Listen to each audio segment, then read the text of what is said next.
جنتی نگاہ۔ خدا نے جو کچھ پیدا کیا ہے وہ اتنا حیرت ناک ہے کہ اس کو دیکھ کر آدمی خالق کی کاریگری میں کھو جائے۔ تخلیق کے کمالات میں ہر طرف خالق کا چہرہ جھلک رہا ہے، مگر ہمارے چاروں طرف جو دنیا ہے اس کو ہم بچپن سے دیکھتے دیکھتے عادی ہو جاتے ہیں۔ اس سے ہم اتنا مانوس ہو جاتے ہیں کہ اس کے انوکھے پن کا ہم کو احساس نہیں ہوتا۔ پانی، درخت، چڑیا، غرض جو کچھ بھی ہماری دنیا میں ہے سب کا سب بے حد عجیب ہے۔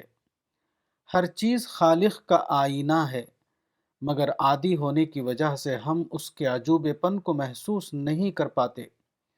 مگر یہی انسان کا امتحان ہے، اس کو معمولی چیزوں میں غیر معمولی جھلک دیکھنا ہے۔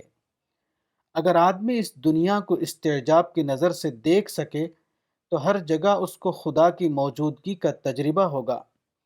وہ زمین پر اس طرح رہے گا جیسے کہ وہ خدا کے پڑوس میں ہو، جیسے کہ وہ خدا کی نظروں کے سامنے ہو۔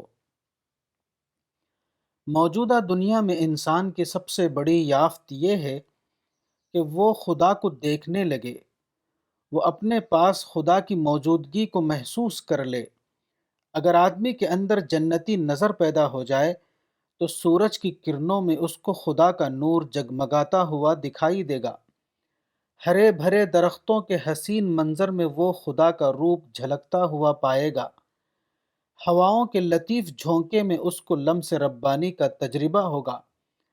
اپنی ہتھیلی اور پیشانی کو زمین پر رکھتے ہوئے اس کو ایسا محسوس ہوگا گویا اس نے اپنا وجود اپنے رب کے قدموں میں ڈال دیا ہے۔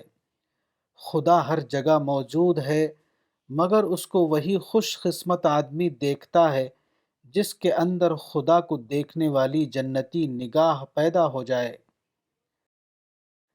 کتاب باغ جنت، مولانا وحید الدین خان، صفحہ نمبر 10۔